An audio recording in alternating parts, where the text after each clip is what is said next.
할렐루야. 네, 오늘도 은혜 받고 행복하세요.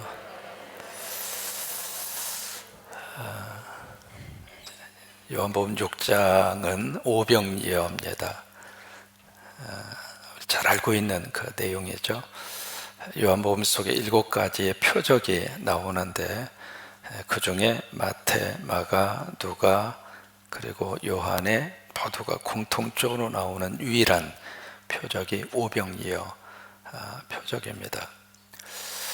그러면 요한은 왜 이 많은 복음서 속에 기적의 사건이 33가지입니다. 33가지 기적의 사건 가운데 딱 하나만 요한은 픽업을 합니다. 그래서 이제 기록하는 것이 오병이어 이 내용이거든요. 그러니까 요한의 입장으로서는 지금 요한복음을 써내려 가면서 이 표적이 예수님이 누구라고 하는 사실을 가장 잘 드러내는 표적이에요. 그래서 그 표적을 하나를 픽업을 해서 7가지 표적 가운데 하나로 요한복음에 기록을 합니다. 우리가 오병이어 하면 흔히 우리가 이제 여러 가지 많은 생각을 하게 되죠. 아까도 이제 찬양했습니다만은 이제는 물고기가 아니라 오징어가 아니라 고등어로 고등어로 이제 바뀌었고 보리떡이 찹쌀떡으로 바뀌었습니다만, 그래서 이제 나만 먹고 배부르고 끝나지 말고 서로 도나 먹자. 그걸 위해서 이 오병이어 표적을 주셨을까? 여러분, 요한복음 6장 전체가 이 오병이어 표적을 다루고 있거든요. 이게 이제 마태, 마가, 누가복음에서는 그냥 기적 그 자체만 다루어요. 근데 요한복음에 와서는 이게 굉장히 해석을 합니다. 그래서 요한복음 전체 속에다가 오병이어의 표적의 의미와 표적이 지향하고 있는 그 중요한 중점적인 그 내용을 요한복음 6장 속에다 이제 담아놓고 있는데, 어린아이가 있는데, 애가 있는데 도시락을 싸와서 혼자 먹으려고 그러다가 다른 사람이 너무 배고파 하니까 그 도시락을 내놓아서, 참 그 마음도 아름답죠. 남을 생각하는 그런 마음이니까. 그래서 이제 내놓아서 그게 어떻게 기적을 베풀어서 거기는 모든 사람들이 배부르게 먹고 심지어 남는 것이 12광줄이나 나왔다. 그러니 여러분들도 작든 크든 내놓아라. 그래서 내놓아서 예수님의 손에다가 바치면, 그러면 예수님이 작든 크든 그것을 가지고 기적을 베푸셔서 크게 하나님이 역사하신다. 여러분 믿으십니까? 그럼 아멘 하실 거예요. 뭐 아멘 안 하실 분 없잖아요. 자, 결단하시고 주머니 빨리 확인하세요. 작은 거든 큰 것도 빨리 바치세요. 바치셔서 그거 가지고 주님이 큰 일을 행하시도록, 자, 우리 좀 헌신 좀 한번 해봅시다. 지갑 꺼내기 시작 해서 빨리 바치시라고. 그것을 위해서 이 오병이어의 표적을 주셨을까? 배고픈 서로 좀 도와주라고 그렇게 해서 이 표적을 우리에게 주셨을까? 아니면 어떤 분은 그렇게까지 상상력을 발휘합니다. 그 어린아이가 도시락을 이렇게 꺼내놓으니까 어른들이 다 감추고 있었다는 거예요. 다 자기들도 먹으려고 다 싸왔는데 감추고 있었는데, 애가 그렇게 딱 용기 있게 탁 내놓으니까 세상에 해외선교 위원들도 다 도시락 감추는 거 꺼내놓고, 저 사람도 다 자기 혼자 먹으려고 했던 거 다 꺼내놓고 다 꺼내고 먹다가 보니까 이렇게 그냥 풍성하게 먹고도 남을 정도의 음식이 됐다. 과연 그것을 위해서 오병이어의 표적을 주셨을까? 우리가 성경을 읽어가면서 몇 가지 이렇게 생각을 하셔야 되는 부분이 있습니다. 그 중에 하나가 뭐냐면 1차적으로 이해하는 거가 필요해요.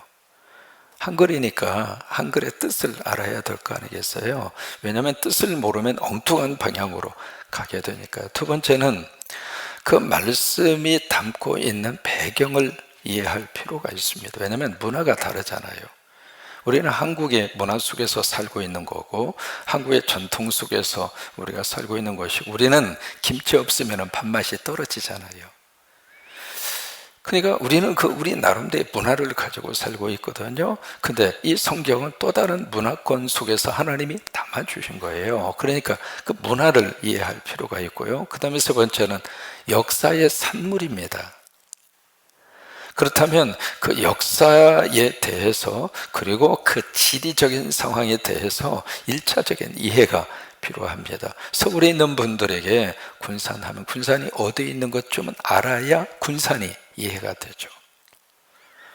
그러니까 몇 가지 성경을 알아가는 데 있어서 기본적으로 그런 것들이 필요하거든요. 이 오병이어의 표적의 사건도 왜 요한은 이 오병이어를 기적이라고 말하지 않고 표적이라고 말하고 있는가라고 하는 것을 그 질문을 던지면서 이 오병이어의 표적 속에 함께 들어갈 수 있기를 바랍니다. 1절에 보시면 장소를 설명합니다. 장소가 어디 있는가? 그냥 벳사다. 그렇게 설명을 안 하고 여기에 조금 그림 언어를 쓰고 있습니다. 디베라, 갈릴리, 바다 건너편.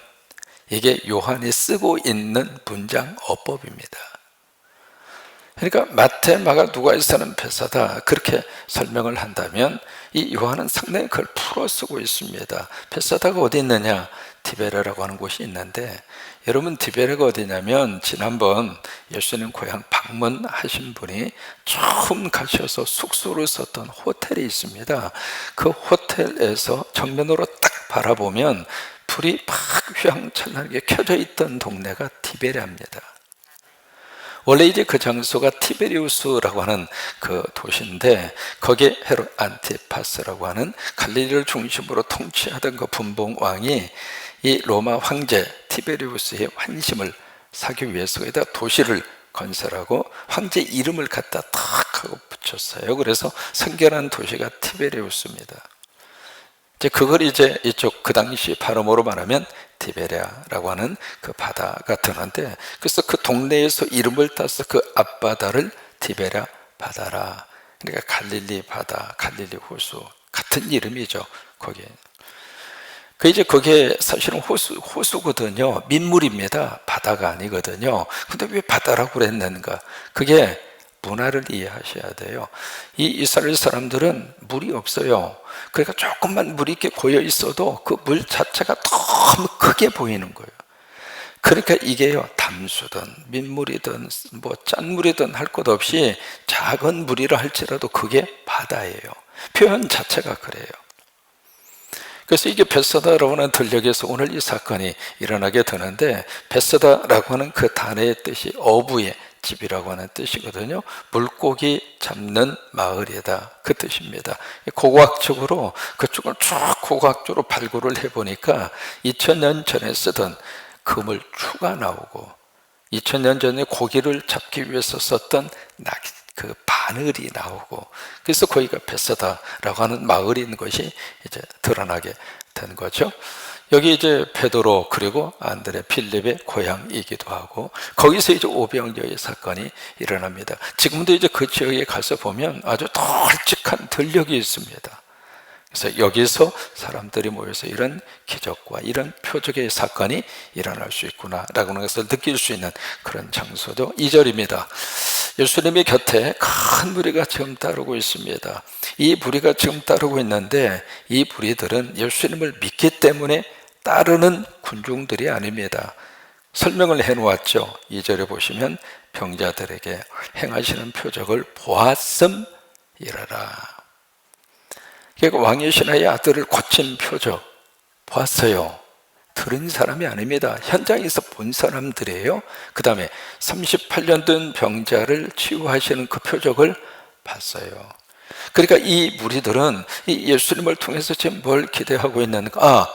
이 예수님을 통해서 큰 어떤 기적과 표적을 행하시는 분이구나.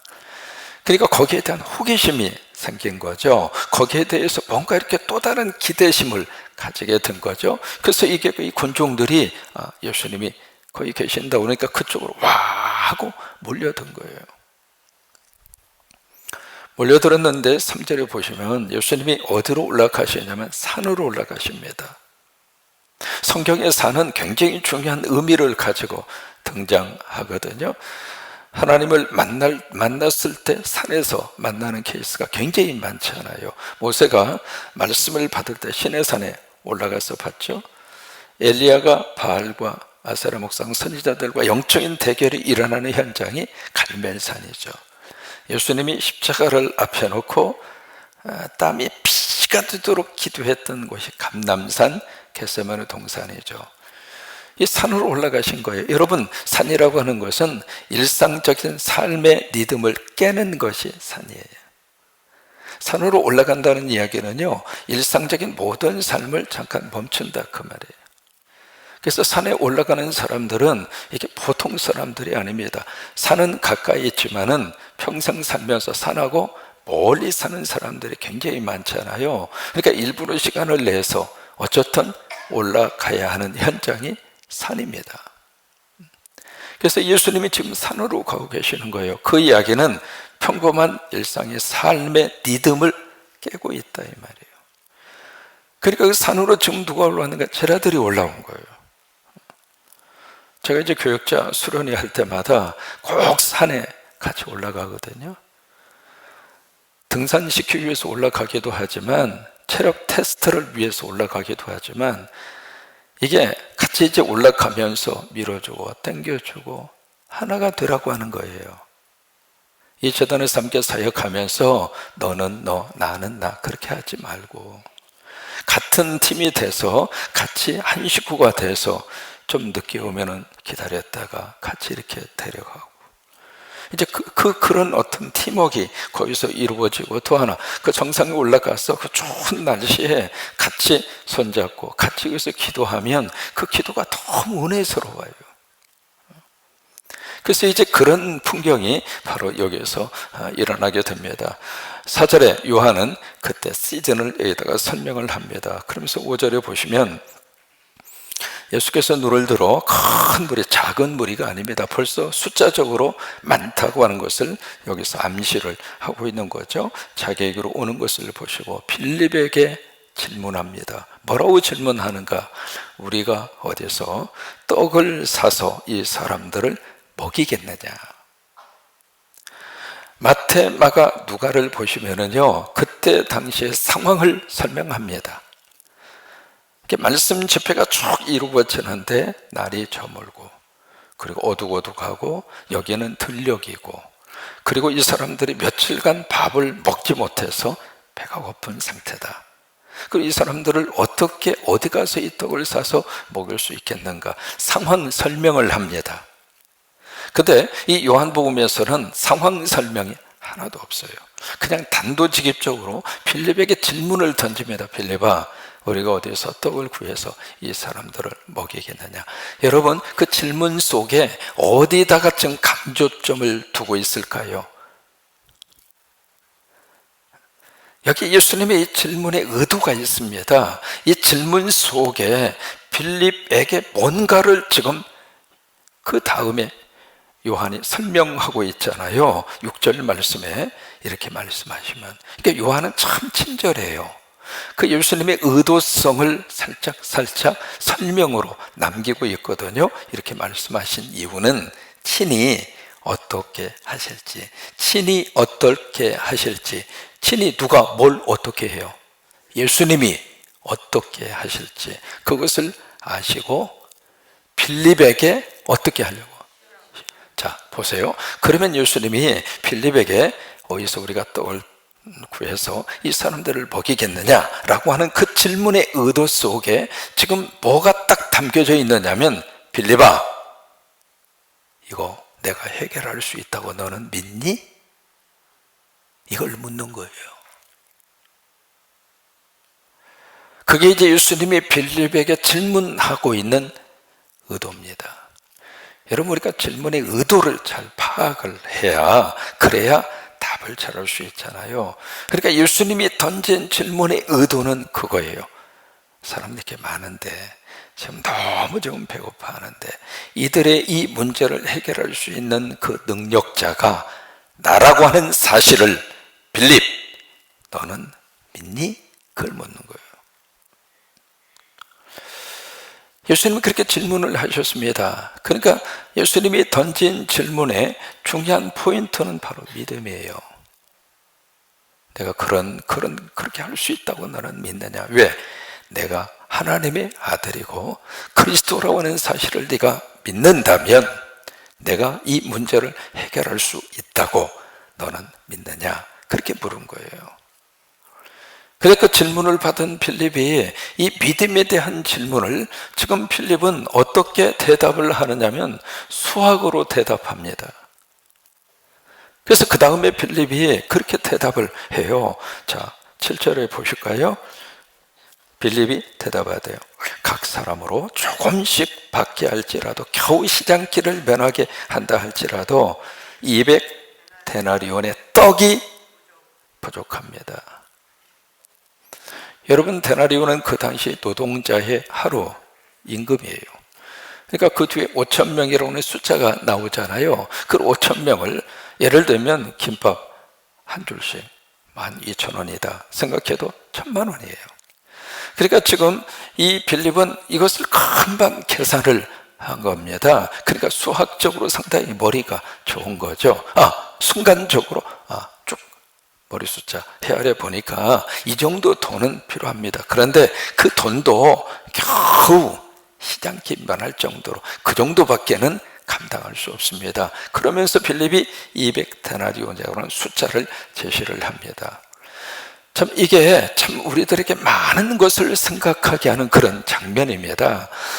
예수님은 믿음을 요구하시는데 우리는 계산하고 있습니다. 예산이 얼마가 드는데, 돈이 얼마가 있어야 되는데, 이게 지금 내 주머니 사정이 안 좋은데, 대부분 다 그래요. 그럴 수밖에 없습니다만은 오늘 이게 오병이어를 들여다보면서 우리에게 주님이 이렇게 던지는 믿음의 문제 중에 하나입니다. 그래서 빌립은 철저하게 계산으로 나옵니다. 수학으로 이제 대답을 하는 거죠. 믿음의 문제를 수학으로 접근하기 시작하면 믿음의 역사와 믿음의 행동을 할 수 없습니다.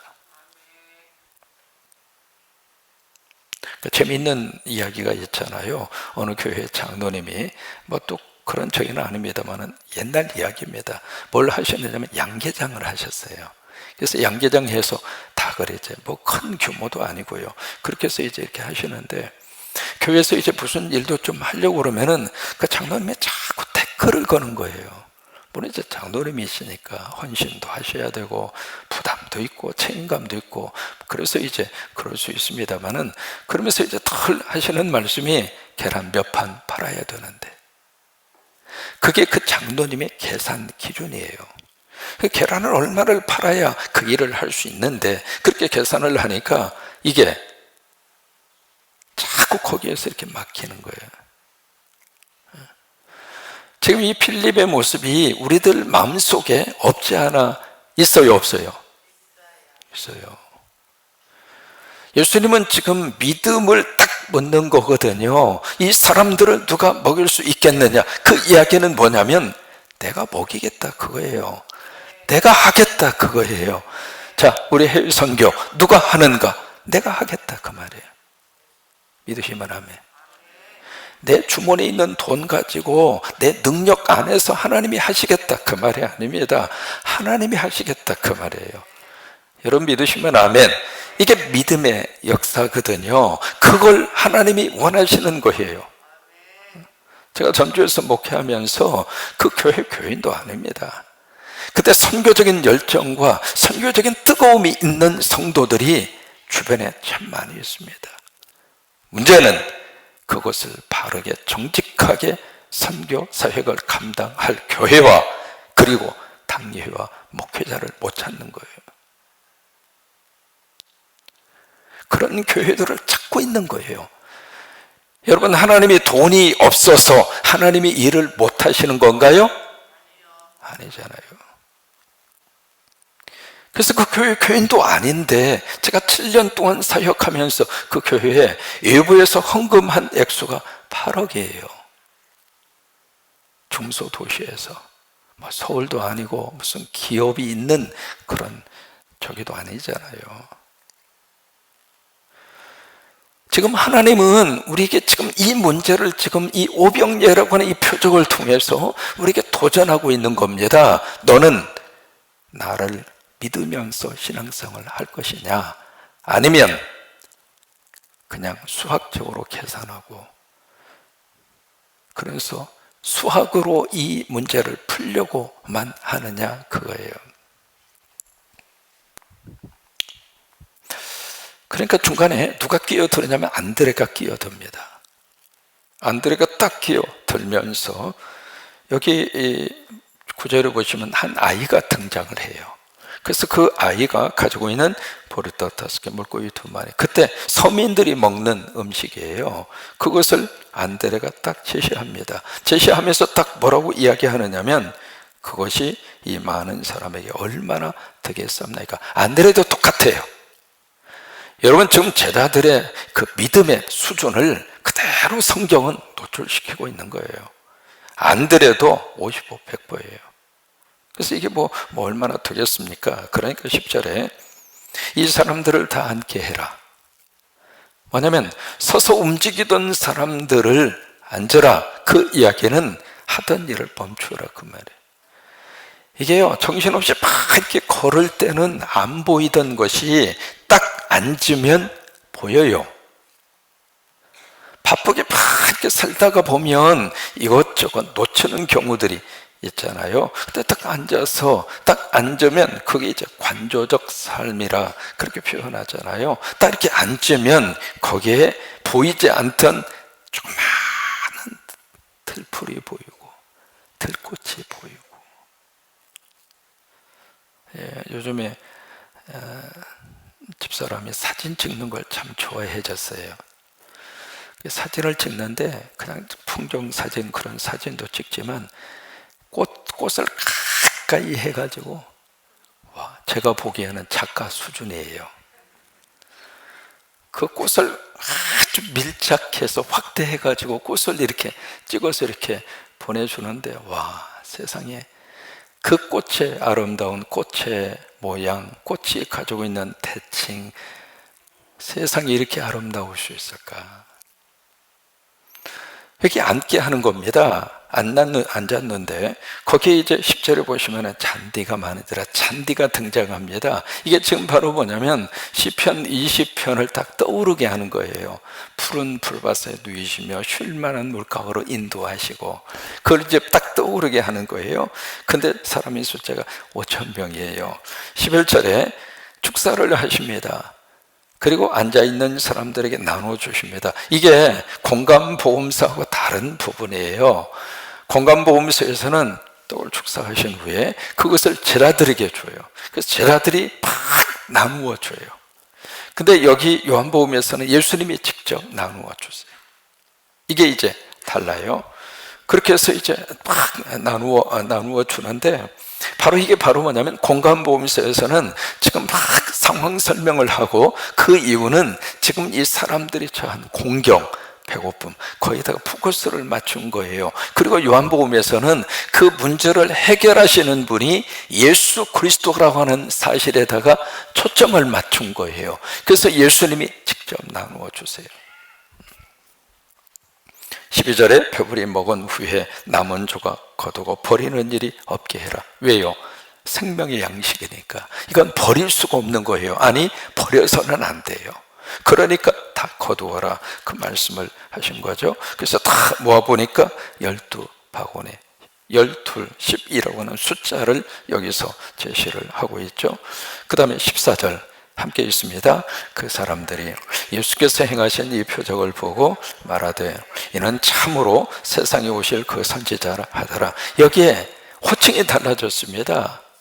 앞에 1절에서는 2절에서는 큰 무리라고 그랬어요. 군중이라고 표현하던 이 호칭이 14절에 와서는 그 사람들로 바뀌었어요. 호칭이 달라졌고, 또 하나, 이 사람들은 누군가? 먹은 사람들이에요. 그러니까 이 예수님을 통해서 지금 먹은 사람들은 단순히 여기에서 우리에게 중요한 의미가 담겨져 있거든요. 단순히 배고픈데 찹쌀떡 먹어서 배불렀다, 그래서 이 예수님이 선지자다, 그게 아니에요. 그 떡을 먹으면서 이분이 어떤 분인가라고 하는 사실에 눈이 열린 거예요. 여러분, 교회에서 이루어지는 모든 것을 통해서 우리가 영적인 눈이 확 열려서 예수가 어떤 분인가, 교회에서 제공하는 떡 한 조각이라도 그거라도 드시면서 그냥 떡 먹고 맛있네, 맛이 없네, 그 평가하기 위해서 드리는 것이 아니라 그것을 통해서라도 예수님이 어떤 분인가, 이 사람들은 그게 눈이 열린 거예요. 그래서 선지자로 지금 기억합니다. 그런데 그분들은 15절 보실까요? 어떤 지금 생각과 마음속에 머물러 있는가. 15절 읽습니다. 그러므로 예수께서 그들이 와서 자기를 억지로 붙들어 임금으로 삼으려는 줄 아시고 다시 혼자 산으로 떠나가시니라. 선지자인 줄은 알았지만 그 그리스도, 선지자, 메시아, 그 개념이 자기들의 현실적인 문제를 해결해 주는 사람으로만 생각하고 있어요. 아직 예수님이 누군지를 모르는 거죠. 이게 교회 안에 있으면서도, 신앙생활 하시면서도 예수님이 누군 줄을 제대로 모르는 사람이 있다면 참 안타까운 거예요. 단순히 예수님이 이 땅에 나에게 필요한 것을 이렇게 들어주고, 기도를 들어주고, 문제를 해결해주고, 그거 안 하신다는 이야기가 아닙니다. 예수도 먹이시잖아요.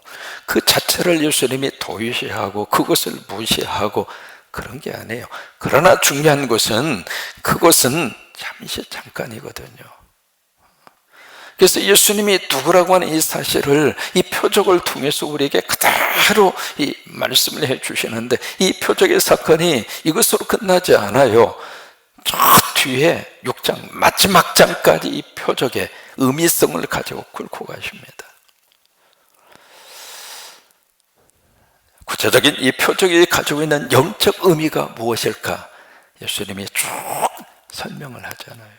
그 표적을 왜 행했는가, 거기에 대해서 우리가 쭉 그 다음에 설명을 하고 있습니다. 그 설명은 우리 내일 새벽에 만나시도록 그렇게 하겠습니다. 그러니까 1차적인 의미를 우리가 알아야 되겠지만 1차적인 의미로 끝나면 안 됩니다. 육을 위한 1차적인 떡, 그리고 거기에 물고기, 그 차원으로 끝나면 하나님이 이것을 우리에게 주시는 가장 중요한 의미를 놓치는 거예요. 왜 오병이어 표적을 주셨을까? 제자들조차도 몰랐습니다. 제자들조차도 알지는 못했습니다. 그래서 여기에 있는 무리들은 이분이 보통 분이 아니구나, 거기까지는 조금 눈이 열렸는데, 그런데 예수님 곁에 있었던 빌립도 안드레도 예수 그리스도가 어떤 분이라고 하는 사실을 아직 모르고 있습니다. 나중에 이제 이 표적의 기적을 통해서 그들이 서서히 예수가 어떤 분이라고 하는 사실을 알아가게 되죠. 그래서 이 군중들이 억지로 예수님을 임금으로 삼으려. 왜냐하면 그때나 지금이나 통치자들이 요구하는, 백성들이 요구는 딱 하나입니다. 먹는 문제입니다.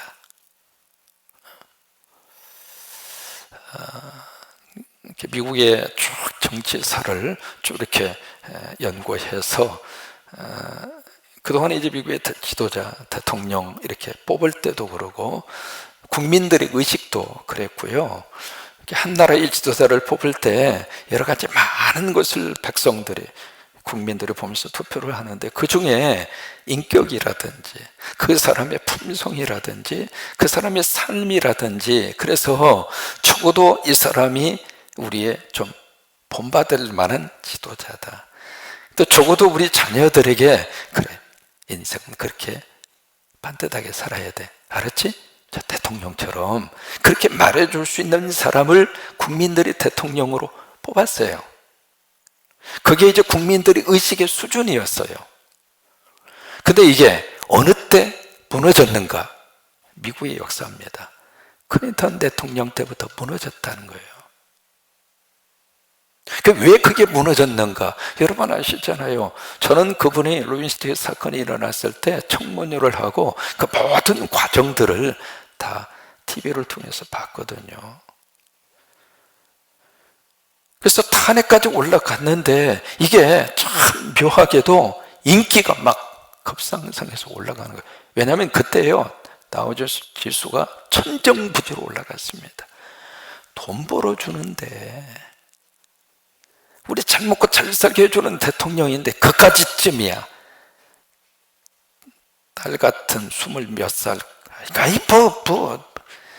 그러면서 이 지도자에 대한 이미지와 지도자들에 대한 생각이 그때부터 무너진 거예요. 사님이야 어떻든, 개인적인 사생활이 어떻든, 여자하고 얼마나 놀아나든 뭐하든 그게 무슨 상관이야. 그럴 수 있는 거지. 그냥 우리 집값만 좀 안정시켜주고, 그저 월급도 좀 올려주고, 좀 먹고 살게 해주고, 그런 능력 있는 그런 대통령이면 그러면 됐지. 그런 것을 또 따지고 그러는. 그때부터 미국의 대통령의 지도자 상이 달라진 거예요. 그 결과가 어떤 결과로 왔는가? 여러분이 한 사람 한 사람이 지금 어느 시대를 살고 있는가를 한번 깊이 봐야 할 필요가 있습니다. 여러분, 오병이어의 표적은 우리에게 깊은 영적 의미를 담고 우리에게 주고 있는 거예요. 그래서 왕삼을 오르니까 예수님이 도망가 버리죠.